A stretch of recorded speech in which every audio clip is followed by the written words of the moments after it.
Hai teman-teman pecinta fotografi, ketemu lagi dengan saya Endang Sesiorina dalam program acara Kabar Fotografi. Nah, kali ini saya akan membicarakan tentang peralatan dasar yang wajib dimiliki seorang fotografer pemula. Apa aja kira-kira ya? Nanti kita sama-sama simak ya.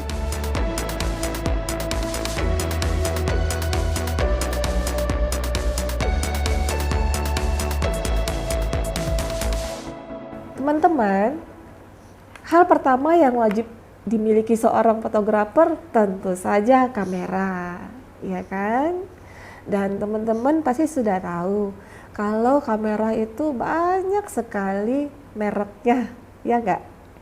Dan juga tentu saja macamnya juga, jenisnya juga banyak. Yang pertama itu ada kamera pocket, terus ada kamera DSLR. Ada juga kamera mirrorless. Di zaman sekarang ini banyak yang menggunakan kamera mirrorless. Ada juga kamera handphone. Nah, jangan salah, handphone sekarang kan sudah smart, makanya namanya smartphone, betul nggak? Tidak ada salahnya kita juga menggunakan handphone saja. Karena kenapa? Smartphone sekarang kameranya udah canggih-canggih ya. Apa yang membedakan macam-macam dari kamera tadi? Pasti ada bedanya toh. Kenapa jadi berbeda-beda? Kenapa jadi macam-macam jenisnya? Dan belum lagi tentang harga. Ada harga, ada kualitas. Pasti begitu kan? Nah, kalau untuk DSLR biasanya dalam segi bentuknya lebih besar dibandingkan dengan kamera mirrorless. Perbedaan yang signifikan antara DSLR dan mirrorless itu adalah kalau di dalam mirrorless itu, makanya namanya mirrorless ya, artinya di dalamnya itu sudah ada cermin di dalamnya. Nah, itu kecanggihan sebuah kamera mirrorless dibandingkan DSLR. Terus dari bentuknya sendiri dia lebih kecil dan lebih ringan dibandingkan kamera DSLR. Makanya sekarang lebih banyak orang menggunakan kamera mirrorless dibandingkan DSLR. Ya karena itu tadi yang terutama sekali karena bentuknya yang kecil dan lebih ringan. Jadi lebih simpel kita membawa kemana-mana. Hal paling dasar yang harus dipertimbangkan dalam memilih kamera itu apa ya? Pasti yang paling utama itu adalah budget, sesuaikan dengan budget kita ya. Budgetnya berapa, kita bisa beli untuk sebuah kamera itu sendiri. Jadi disesuaikan saja teman-teman. Sekarang kamera itu berbagai macam ragam bentuk dan harganya. Tentu saja kuantitasnya pun berbeda ya. Jangan lupa teman-teman, kalau kita memilih kamera selain disesuaikan dengan budget, disesuaikan juga dengan kebutuhannya. Kamera itu digunakan untuk apa? Karena di dalam sebuah fotografi itu sendiri dengan berbagai macam genrenya pasti juga kan penggunaan kita berbeda. Kita sesuaikan saja. Supaya apa? Supaya semakin kita menyesuaikan dengan kebutuhan kita, kita bisa menggunakan dengan lebih maksimal kamera tersebut. Ya, teman-teman, hal berikutnya yang harus kita punya sebagai seorang fotografer nih, jangan lupa kita perlu lensa.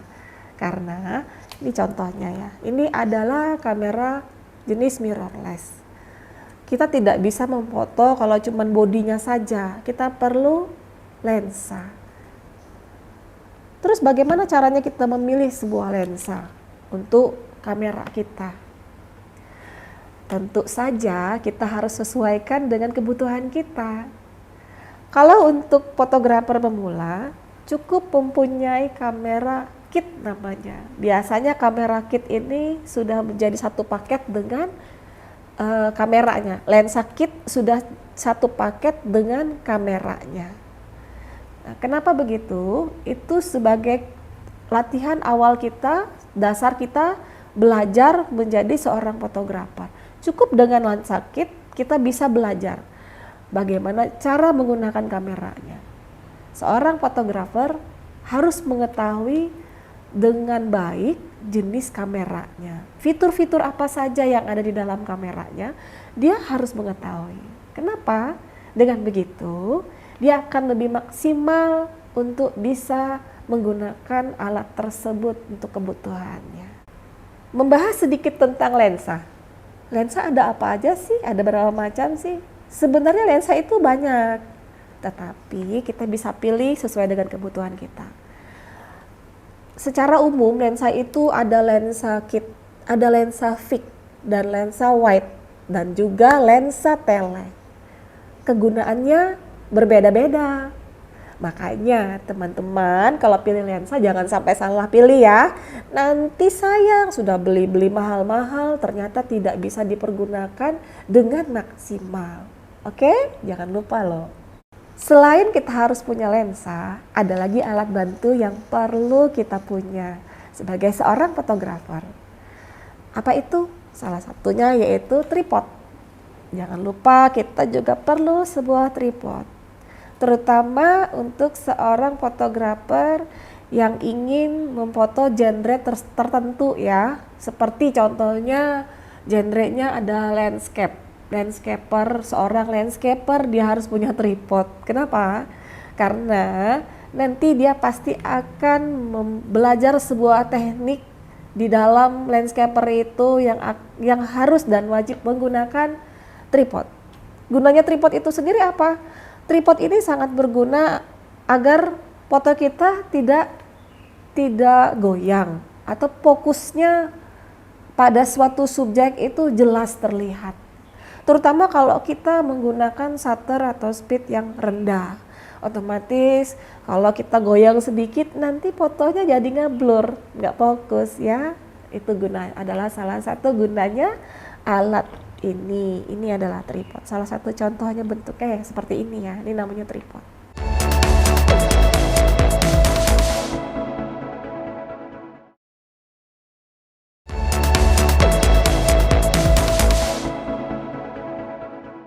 Hal berikutnya yang juga tidak kalah penting dalam sebuah fotografer itu dia harus punya tas kamera. Kenapa? Ya karena kan masa kita membawa kamera kemana-mana tidak menggunakan tas. Jangan kita gabung loh kamera kita dengan tas pribadi. Kenapa seperti itu? Karena sayang kan nanti kamera kita itu bercampur dengan alat-alat yang ada di dalam tas kita, yang lain alat-alat pribadi gitu ya. Nanti dia akan kena debu-debu gitu.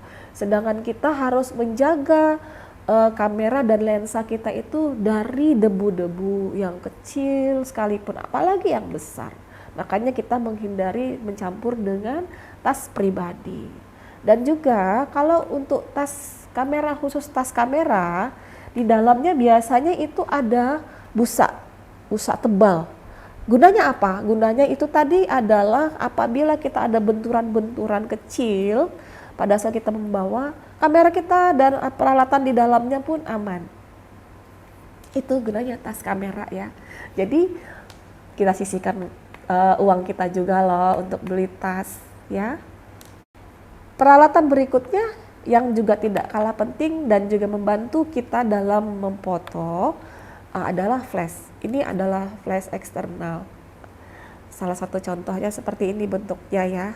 Artinya kita perlu pencahayaan tambahan. Dalam kita memfoto, tentu saja kita perlu pencahayaan yang baik. Apabila pencahayaan secara alami atau natural masih kurang, otomatis kita perlu pencahayaan buatan. Nah, salah satu pencahayaan buatan itu adalah dengan menggunakan flash. Flash ini ada yang internal di dalam kamera sendiri dan ada juga eksternal. Ini adalah yang eksternal, salah satunya yang bisa dibawa ke mana-mana. Ada juga lighting yang tidak bisa dibawa ke mana-mana, yaitu lighting yang ukurannya besar, yang biasanya kita pakai untuk di studio. Apabila kita memfoto di sebuah studio, otomatis kita pasti menggunakan lighting yang buatan kan. Nah, itu macam-macam loh bentuknya. Nanti kita bahas loh ya tentang lighting buatan. Teman-teman, Ada satu lagi yang tidak kalah pentingnya apabila kita mempunyai kamera. Jangan lupa ini termasuk dalam K3 keselamatan dalam kamera, yaitu tali kamera. Ini adalah tali kamera. Tali kamera ini bisa kita dapatkan langsung dari pada saat kita membeli kameranya, biasanya satu set dengan tali kamera. Tapi orang-orang juga ada yang jual loh, banyak sekarang tali kamera yang bervariasi. Variasinya macam-macam. Seperti ini salah satu contohnya juga ya. Ini adalah tali kamera. Kenapa kita perlu tali kamera? Alat ini sangat membantu kita apabila kita sedang memakai kamera pada saat itu kita mungkin capek. Terus kalau kita meletakkannya begitu saja belum tentu kan di tempat yang aman. Nah, dengan tali kamera kita biarkan dia menggantung masih berada di badan kita. Nah, itu salah satu kegunaannya tali kamera. Jadi jangan lupa teman-teman, pakailah tali kamera untuk keamanan kamera kita. Apabila kita ingin menjadi seorang fotografer yang dari amatir menjadi seorang profesional nih ya, ada tambahan alat yang harus kita punyai. Salah satunya adalah untuk lensa. Terutama ini ya, untuk fotografer yang cinta memoto outdoor. Misalnya memoto landscape, memoto pemandangan. Jadi apa itu? Ya, alat yang perlu kita punya itu adalah filter. Jadi filter itu ada bermacam-macam. Apa gunanya filter? Namanya juga filter, dia menyaring kan? Jadi dia gunanya adalah menyaring cahaya yang datang, terutama cahaya alami ya, masuk ke dalam lensa kita. Jadi ini kita pasang di lensa kita, di depan lensa kita. Ukurannya juga macam-macam, kita sesuaikan dengan ukuran lensa kita. Terus macamnya juga ini ya beragam. Ada yang warnanya hitam pekat, ada yang terang, ada yang agak terang. Ini. Dan gunanya masing-masing gunanya itu berbeda-beda. Nah, jadi kalau kita mau menjadi seorang fotografer profesional, ada tambahannya lagi alatnya ya. Itu tadi salah satunya. Nah, kalau nanti kita sudah menjadi seorang fotografer profesional, kita juga perlu alat untuk mengedit foto kita, hasil foto kita. Di mana kita mengeditnya? Tentu saja yang paling gampang dan paling mudah itu adalah di laptop atau di komputer. Semakin tinggi speknya itu semakin bagus. Itu gunanya adalah untuk kita mengedit dan melihat-lihat hasil foto kita tadi. Jadi kalau kita ingin foto kita semakin bagus, kita harus bisa memindahnya ke laptop, kemudian kita edit menggunakan aplikasi-aplikasi tertentu. Menggunakan handphone pun bisa sebenarnya. Tapi bedanya hanya satu loh ya, kalau di handphone kan otomatis layarnya lebih kecil dibandingkan kalau kita menggunakan PC atau laptop. Nah, itu tadi beberapa peralatan dasar ya yang perlu diketahui dan perlu dimiliki untuk seorang fotografer pemula. Jadi teman-teman sekarang boleh pikir-pikir nih, mau beli kamera apa ya kira-kira? Terus sudah siapkan budget nggak? Budgetnya seperti sebanyak apa? Kira-kira masuknya apa aja yang bisa dibeli nih? Oke teman-teman, cukup sampai di situ saja pembahasan kita hari ini tentang peralatan dasar yang wajib dimiliki oleh seorang fotografer pemula. Semoga lain waktu kita bisa bertemu lagi. Saya Endang Syarina, sampai bertemu lagi dalam program Kabar Fotografi. Salam.